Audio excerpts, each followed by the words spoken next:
नमस्कार दोस्तों। अगला राइट पढ़ते हैं जी। Cultural and educational rights. Cultural सांस्कृतिक और शिक्षा से संबंधित राइट। इसके अंदर 3-4 राइट्स हैं अलग अलग। आपने कौन सा आर्टिकल क्या कहता है उसका हेडिंग जरूर याद रखना। स्टेट लेवल एग्जाम पर पूछ लिए जाते हैं। पहला है जी आर्टिकल 29 के अंतर्गत protection of interest of minorities. अल्पसंख्यक अल्पसंख्यक उनकी इंटरेस्ट की प्रोटेक्शन के लिए है जी राइट। देखो माइनॉरिटी क्या है, हम अपनी अंडरस्टैंडिंग के लिए हम कह देते हैं अल्पसंख्यक। तो ऐसा कोई संविधान में डिफाइन नहीं किया गया माइनॉरिटीज कौन होते हैं, पर जनरली हम कंसिडर करते हैं अपने धर्म के हिसाब से और भाषा के हिसाब से। माइनॉरिटीज दो प्रकार के माइनॉरिटीज हैं, अल्पसंख्यक होते हैं धर्म के हिसाब से और भाषा के हिसाब से। आर्टिकल 29 क्या कहता है, any section of the citizens. देखो एनी सेक्शन, नागरिकों का कोई भी एक तबका, any section of the citizens residing in any part of India, Bharat के किसी भी एरिया में रह रहा हो, हैविंग ए डिस्टिंक्ट लैंग्वेज, उसका देखो कुछ विशेष अलग लैंग्वेज हो, भाषा हो, स्क्रिप्ट हो। स्क्रिप्ट होती है लिपि, उनकी अपनी अलग भाषा हो, अपनी लिपि हो, जहां अपना कल्चर हो। 3 चीजें होंगी, उनका अपनी भाषा हो, अपनी लिपि हो, जहां कल्चर हो। ठीक। Of its own shall have the right to conserve the same, तो उसको उसका संरक्षण करने का, उसको कंजर्व करने का इनके पास अधिकार है अंडर आर्टिकल 29। ठीक। देखो इसके अंतर्गत और क्या चीज है, if any educational institution maintained by the state, कोई भी शैक्षिक अदारा है, अगर उसको मेंटेन कौन कर रहा है, सरकार, जहां उसको सरकार से फंड मिल रहा है, और receiving aid out of state funds, state fund से उसको एड मिल रही है, सहायता मिल रही है, तो then no citizen shall be denied admission into that institution on grounds only of कौन कौन सा आधार है, रिलीजन, रेस, कास्ट और लैंग्वेज, धर्म, नस्ल, जाति और भाषा के आधार पर आप किसी भी बंदे को ये नहीं कह सकते कि तुम्हारा इस इंस्टीट्यूशन में एडमिशन नहीं हो सकता, अगर वो इंस्टीट्यूशन स्टेट द्वारा मेंटेन हो रहा है, जहां उसको स्टेट फंड से सहायता मिल रही है। तो किसी भी पर्सन को वहां पर एडमिशन लेने से मनाही नहीं कर सकते आप। पर्सन में कौन है, सिर्फ सिटीजन की बात हो रही है, नागरिक की बात हो रही है। ठीक है ना, किसी भी नागरिक को वहां पर रिलीजन, रेस, कास्ट और लैंग्वेज के आधार पर आप ये नहीं कह सकते कि आपको जहां एडमिशन नहीं मिलेगा, अगर वहां पर मेंटेन्ड बाय स्टेट है इंस्टीट्यूशन और वो स्टेट फंड से उसको एड मिल रही है। ये बात हो गई। The above protection is for both religious as well as linguistic minorities, चाहे भाषा के आधार पर चाहे धर्म के आधार पर माइनॉरिटी हो, तो ये वाली प्रोटेक्शन दोनों को है। द फ्रेज, जो वाक्यांश है, जो शब्दों का समूह क्या है, सेक्शन ऑफ सिटीजन्स, इसका क्या मतलब हुआ, सेक्शन ऑफ सिटीजन्स लिखा है आर्टिकल में, इसका मतलब है this right is available to both minorities as well as majorities. इसका मतलब ये नहीं है आप मेजॉरिटी के साथ डिस्क्रिमिनेशन करोगे, मेजॉरिटी भी इसमें इंक्लूड है, क्योंकि वर्ड लिखा है सेक्शन ऑफ सिटीजन्स। ये देखो क्या लिखा है, एनी सेक्शन ऑफ सिटीजन्स। ठीक है ना, आर्टिकल 29 में क्या है, एनी सेक्शंस ऑफ सिटीजन्स लिखा है, इसलिए ये माइनॉरिटी और मेजॉरिटी दोनों के लिए उपलब्ध है ये वाली प्रोटेक्शन। ठीक है जी, ये बात हो गई। The right to conserve the language also includes the right to agitate for the protection of the language. देखो अगर कोई भाषा के आधार पर प्रोटेस्ट कर रहा है, ठीक, तो वो कह रहा है कि हमारी भाषा खतरे में है, हमें भाषा के आधार पर अपना स्टेट मिले, तो अगर वो इस आधार पर एजिटेशन कर रहा है, प्रोटेस्ट कर रहा है, तो हम ये नहीं कह सकते कि ये वो गलत है ना, क्योंकि सुप्रीम कोर्ट ने ये वर्डिक्ट दिया है। क्या वर्डिक्ट दिया है कि ये जो राइट है कंजर्व टू लैंग्वेज, आप अपनी भाषा को कंजर्व कर सकते हो, संरक्षण कर सकते हो। इसमें ये भी चीज आती है क्या कि आप उस भाषा के लिए एजिटेट भी कर सकते हो। ठीक है जी, ये सुप्रीम कोर्ट ने कहा। अगला है जी आर्टिकल 30। आर्टिकल 30 क्या कहता है? Right of minorities to establish and administer educational institutions. Minority के अधिकार कि वो अपने एजुकेशनल शैक्षिक इंस्टीट्यूशंस को बना सके और उनको मैनेज कर सके, उनका एडमिनिस्ट्रेशन कर सके। Under this article following rights are granted to minorities. ये भी रिलीजियस और लिंग्विस्टिक दोनों माइनॉरिटीज के लिए ये राइट्स हैं। कौन से पढ़ लेते हैं। ये किससे डील कर रहा है? इंस्टीट्यूशन से। ठीक है जी, आप अपने अदारे, अपने इंस्टीट्यूशंस, अपने ऑर्गेनाइजेशंस बना सकते हैं। They have right to establish and administer. क्या बना भी सकते हैं, एडमिनिस्टर भी कर सकते हैं educational institutions of their choice. अपने इंस्टीट्यूशंस बना सकते हैं। ठीक है जी। The state can not acquire any property of a minority educational institution. जब स्टेट प्रॉपर्टी एक्वायर करती है, ठीक, तो राइट टू प्रॉपर्टी हमने पढ़ा कि अब नहीं है, पर फिर भी माइनॉरिटी एजुकेशनल इंस्टीट्यूशन को अभी भी प्रोटेक्शन हासिल है अंडर फंडामेंटल राइट्स। जो स्टेट है, सरकार है, वो जब प्रॉपर्टी एक्वायर करेगी तो माइनॉरिटी एजुकेशनल इंस्टीट्यूशन की प्रॉपर्टी जबरदस्ती नहीं ले सकती। वो देखो, चाहे राइट टू प्रॉपर्टी डिलीट कर दिया, पर अगर वो प्रॉपर्टी माइनॉरिटी एजुकेशनल इंस्टीट्यूशन की है, ठीक, तब सरकार, स्टेट उसको एक्वायर नहीं कर सकती। Even if the state has fixed the compensation amount for compulsory acquisition. चाहे स्टेट ने, सरकार ने ये कह दिया कि हम जबरी उसका एक्विजिशन करना है, हमने कोई प्रोजेक्ट लाना है, चाहे कंपल्सरी एक्विजिशन हो रही हो और उनको कंपनसेशन भी दे रहे हो, पर अगर वो माइनॉरिटी एजुकेशनल इंस्टीट्यूशन है तो सरकार उनको जब उनकी जमीन जबरदस्ती नहीं ले सकती, उनकी प्रॉपर्टी जबरदस्ती नहीं ले सकती। ये बात होगी। The state shall not discriminate against any minority educational institution in granting aid। तो अगर सरकारें, स्टेट जब ग्रांट करेगी एड, सहायता, एड होता है जी जो फंड जारी करने, सहायता देनी, ठीक, तो जब सरकार, स्टेट एड प्रोवाइड करेगी तब वो ये नहीं कह सकती कि ये तो माइनॉरिटी एजुकेशनल इंस्टीट्यूशन है, इसको हमने कम एड देनी है, इसको हमने नहीं एड देनी। तो ऐसा डिस्क्रिमिनेशन स्टेट नहीं कर सकता। तो ये क्या है? माइनॉरिटी इंस्टीट्यूशन के लिए और एक प्रोटेक्शन है। ठीक है जी, ये बात हमने पढ़ ली कि जो टर्म माइनॉरिटी है वो हमारे संविधान में कहीं भी डिफाइन नहीं किया गया। ये एक कॉमन अंडरस्टैंडिंग है। अच्छा जी, the minorities can impart education to their children in their own language. ये भी एक है बात, इसी राइट के अंदर ये भी एक बात है कि अपनी भाषा में, ठीक, जो माइनॉरिटीज हैं अपनी भाषा में अपने चिल्ड्रन को एजुकेशन दे सकते हैं, वो खास तौर पर बेसिक एजुकेशन। आगे है जी राइट टू कॉन्स्टिट्यूशनल रेमेडीज। अभी तक हमने राइट्स पढ़े अपने, तो हमको ये भी पता है कि अगर राइट्स आहत हो जाए, वायलेट हो जाए, तो हम कोर्ट जा सकते हैं। तो ये कोर्ट जाने वाले जो सिस्टम है ना, ये वाली बात भी हमारे संविधान निर्माताओं ने फंडामेंटल राइट में रख दी। अगर गड़बड़ हुई तो जो रेमेडीज है वो भी अपने आप में फंडामेंटल राइट है। इंपॉर्टेंट बात है।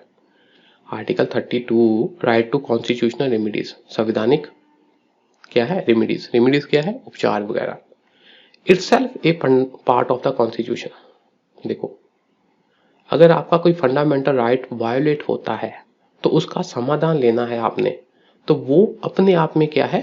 संविधान का पार्ट है और अपने आप में फंडामेंटल राइट है अंडर आर्टिकल 32।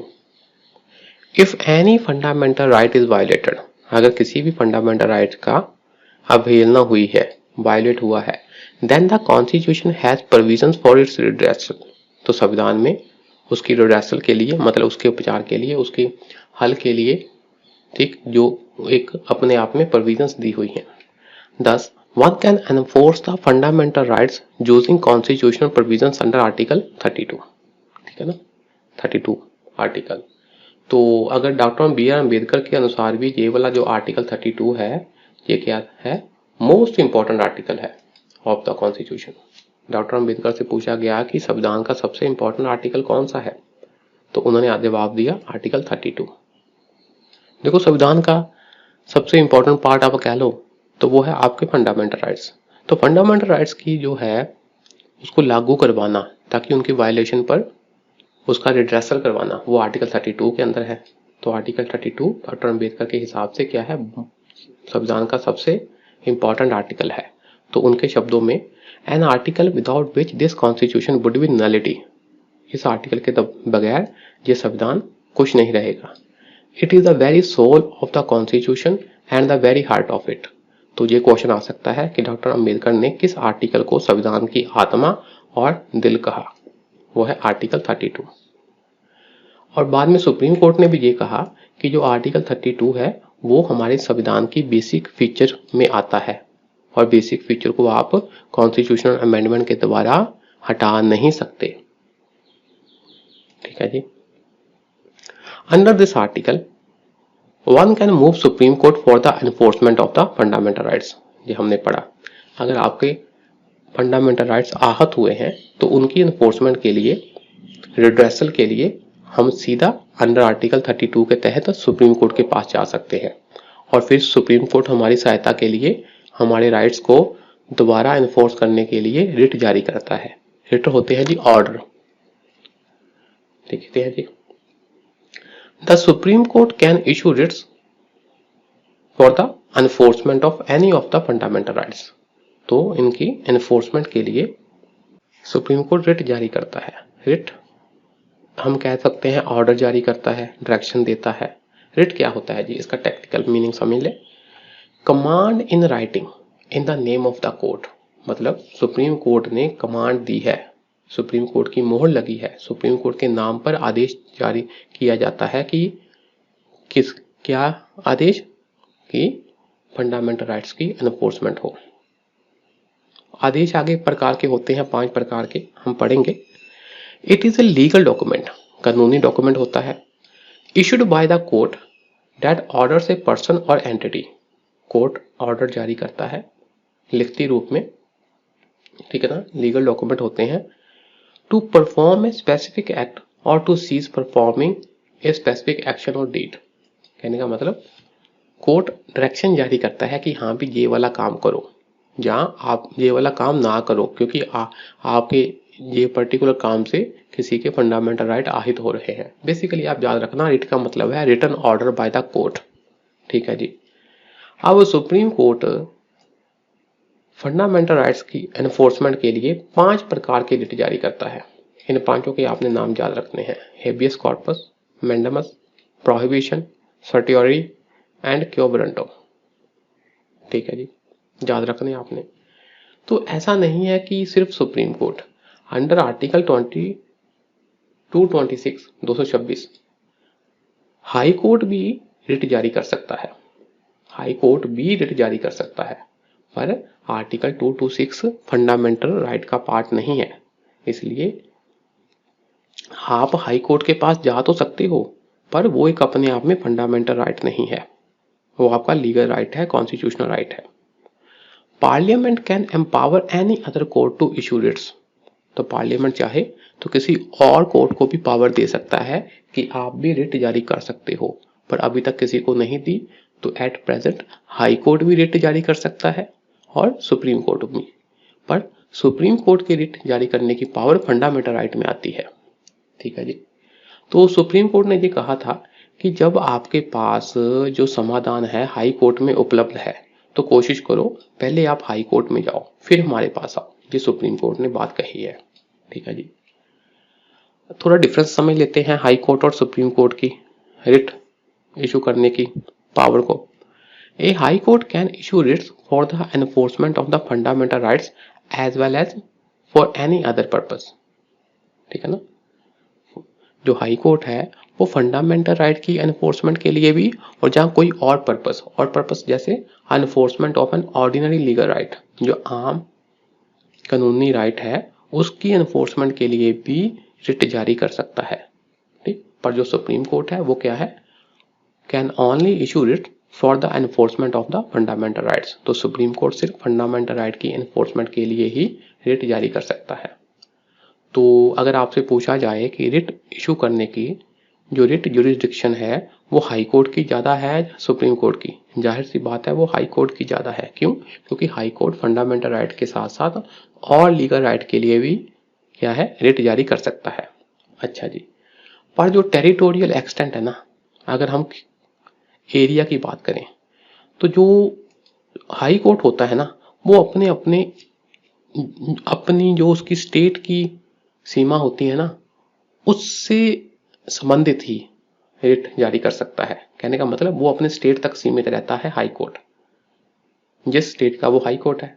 पर सुप्रीम कोर्ट है जो वो पूरे देश के लिए रिट जारी कर सकता है। तो इसका मतलब टेरिटोरियल एक्सटेंट मतलब एरिया के हिसाब से हाई कोर्ट की पावर क्या है, lower than the supreme court, जहां सुप्रीम कोर्ट है। ठीक है जी, आगे जी, since article 32 is itself a fundamental right, supreme court is under compulsion to issue writ. ये एक बात है, आर्टिकल 32 क्या है, फंडामेंटल राइट है। तो इसका मतलब ये हुआ कि जब हमारे फंडामेंटल राइट आहत हुए तो संविधान कहता है कि आप सुप्रीम कोर्ट के पास डायरेक्टली जा सकते हो अंडर आर्टिकल 32। तो फिर उस समय क्या होता है ना, सुप्रीम कोर्ट को हमारी बचाव के लिए रिट जारी करनी ही पड़ती है। फंडामेंटल राइट की एनफोर्समेंट के लिए रिट जारी करनी ही पड़ती है। क्यों? क्योंकि आर्टिकल 32 क्या है, फंडामेंटल राइट है। ठीक, this is not the case for the high court. तो हाई कोर्ट बाध्य नहीं है रिट इशू करने की, सुप्रीम कोर्ट बाध्य है। क्यों? क्योंकि ये फंडामेंटल राइट है आर्टिकल 32। ये बात, आगे पढ़ते हैं जी टाइप्स ऑफ रिट्स, उनके मतलब समझते हैं। 5 थी रिट हमारी, 5 कौन कौन सी? पहली है हैबियस कॉर्पस। ये लैटिन टर्म है, इसका लिटरल मीनिंग है to have the body of, to have the body of. समझ लेते हैं पहले, फिर इसका मतलब आपको पता लगेगा। पढ़ लेते हैं थोड़ा। मान लो एक पर्सन है, उसने बी को जेल में डाल दिया, बी दूसरा पर्सन है। तो जब केस चलेगा तो कोर्ट ने हैबियस कॉर्पस की रिट जारी की अगेंस्ट ए और ए को कहा भाई साहब जिसको आपने कैद किया है उसको to have the body of, उसको मेरे सामने तो लाओ, to produce the body of B. मतलब कोर्ट खुद एग्जामिन करेगा, भाई साहब आपने किसी बंदे बी को जेल में डाल दिया। ठीक, तो जेल के अंदर डालने से रिलेटेड भी तो इंसान के फंडामेंटल राइट है ना। तो तब ये कोर्ट इशू करेगा हैबियस कॉर्पस की रिट, भाई साहब जिसको डाला है जेल में उसको मेरे पास तो लेकर आओ, मुझे दिखाओ तो सही, मैं उसको एग्जामिन करना चाहता हूं। ठीक है, तो ए ने बी को कैद किया, अगर एक अथॉरिटी भी हो सकती है कोई, तो कोर्ट ने ए के खिलाफ रिट जारी की हेबियस कॉर्पस की कि भाई साहब to have the body of B को मेरे सामने लेकर आओ। ठीक है जी, to produce the body of B. ठीक है ना, देन तो सुप्रीम कोर्ट क्या करती है, कोर्ट क्या करती है, द कॉज एंड लीगलिटी, वो देखती है भी हाँ भी इस बंदे को आपने जेल में क्यों रखा, उसका कारण चेक करती है, और लीगैलिटी चेक करती है, क्या कानूनी रूप से आप इसको जेल के अंदर डाल सकते हैं, डाल सकते थे। इन 2 पॉइंट पर कोर्ट क्या करती है, एग्जामिनेशन करती है। ठीक है ना, ओके। तो अगर कोर्ट को लगता है भाई साहब ये तो बात गलत है, if it is found that the detention is illegal, जो बंदे को जेल में रखा है वो गैर कानूनी है, the court would order the release of the detained person. तो कोर्ट कह सकता है भाई साहब जिस बंदे को आपने जेल में रखा है उसको रिलीज कर दो, उसको आजाद कर दो। ठीक है जी, thus the writ of habeas corpus is a bulwark of individual liberty against arbitrary detention। आप बिना मतलब किसी को ऐसे ही जेल में डाल दोगे, ठीक, तो उसके खिलाफ क्या है, उसके खिलाफ प्रोटेक्शन है कौन सी? ये रिट ऑफ हेबियस कॉर्पस। बुलवार्क होता है जी डिफेंसिव वॉल, मतलब प्रोटेक्शन है किसकी? इंडिविजुअल लिबर्टी, कि एक बंदे की अपनी तो कुछ आज़ादी है ना, आप उसको ऐसे ही जेल में नहीं डाल सकते। अगर डाल दिया तो कोर्ट आपसे कहेगा कि हाँ भी दिखाओ मुझे, उस बंदे को लाओ, मैं एग्जामिन करूंगा क्यों डाला, क्या कानूनी रूप से सही था डालना। अगर कोर्ट को लगेगा कि नहीं ये तो इलीगल था, तो कोर्ट उस बंदे को रिलीज कर देगा। ठीक है जी। This writ can be issued against both public authorities as well as private individuals. ठीक है ना, सरकारी अथॉरिटी जहाँ प्राइवेट इंडिविजुअल के खिलाफ भी ये रिट जारी हो सकती है। ठीक है जी, मेन आपने मतलब समझ लेना है। ओके जी, आगे है जी मैंडामस। मैंडामस का मतलब होता है वी कमांड। वी कमांड भी मैं, हम कमांड देते हैं तुमको ऑर्डर देते हैं कि ये वाला काम करो। इफ ए पब्लिक ऑफिशियल, सरकारी कर्मचारी ने क्या किया, हैज रिफ्यूज्ड और फेल्ड टू परफॉर्म हिज और हर ऑफिशियल ड्यूटी, जो उसका सरकारी ड्यूटी थी, वो बंदा अपनी सरकारी ड्यूटी जानता उसने फेल कर दी, मतलब फेल टू परफॉर्म, कर नहीं पाया, जहाँ उसने खुद ही ना कर दी कि मैंने ये ड्यूटी नहीं करनी, ये काम नहीं करना, जबकि ये वाला काम गया था उसका ऑफिशियल ड्यूटी थी।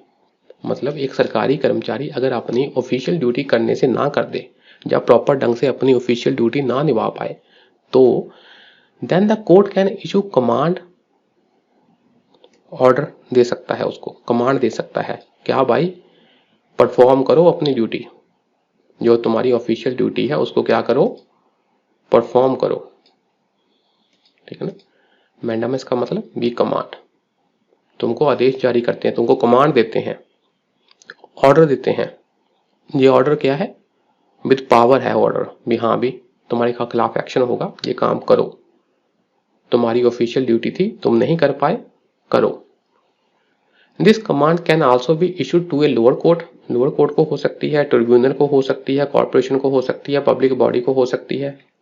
ठीक, भी आप अपना ये वाला काम करो।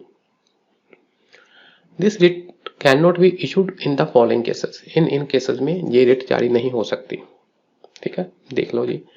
अगेंस्ट ए प्राइवेट इंडिविजुअल और बॉडी, किसी एक बंदे के खिलाफ या किसी एक प्राइवेट संस्था के खिलाफ नहीं।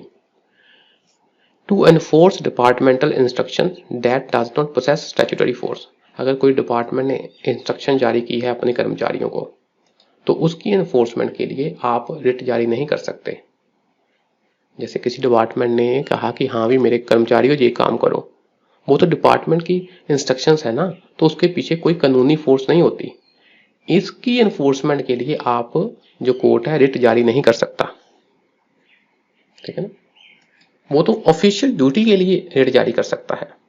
एक बात, when the duty is discretionary, discretionary समझते हो, जो बाध्य नहीं है, कुछ ड्यूटियां होती हैं, कुछ काम होते हैं जो डिस्क्रिशनरी होते हैं, डिस्क्रिशनरी होते हैं, जैसे मैं अपने सोच के हिसाब से सिचुएशन को समझते हुए काम करने होते हैं कुछ, अगर वो काम नहीं कर पाए तो भी आप रिट नहीं जारी कर सकते। क्यों? क्योंकि सिर्फ ऑफिशियल ड्यूटी के लिए। डिस्क्रिशन में क्या है कि उस बंदे के ऊपर पर्सनली डिपेंड चीजें होती हैं, अभी वो करे या ना करे। ठीक है, ये मैंडेटरी नहीं होती काम। टू अनफोर्स ए कॉन्ट्रेक्चुअल ऑब्लिगेशन, अगर कॉन्ट्रैक्ट साइन किया है तो उसकी ऑब्लिगेशन को कोई पूरा नहीं कर पाया, तब भी आप रिट नहीं जारी कर सकते मैंडामस वाली। ये इंपॉर्टेंट पॉइंट है। क्या कॉन्ट्रैक्चुअल ऑब्लिगेशन के लिए हम कोर्ट में जाकर कह सकते हैं कि यार इसने मेरे साथ कॉन्ट्रैक्ट किया था और बाद में कॉन्ट्रैक्ट पूरा नहीं किया तो रिट जारी करो? नहीं, तब हम रिट जारी नहीं करवा सकते। Against the president of India और द स्टेट गवर्नर्स, है ना, स्टेट लेवल के गवर्नर और प्रेसिडेंट के खिलाफ भी हम ये वाली रिट नहीं जारी करवा सकते। Against the chief justice of A high court acting in judicial capacity, ठीक है ना, हाई कोर्ट के चीफ जस्टिस के खिलाफ भी हम ये वाली रिट नहीं जारी कर सकते। उसको नहीं कह सकते भाई अपना काम करो, क्योंकि ये हाई पोस्ट है, chief justice of A high court. ठीक, आज के लिए इतना ही रखते हैं, बाकी नेक्स्ट क्लास में करते हैं जी। शुक्रिया, नमस्कार।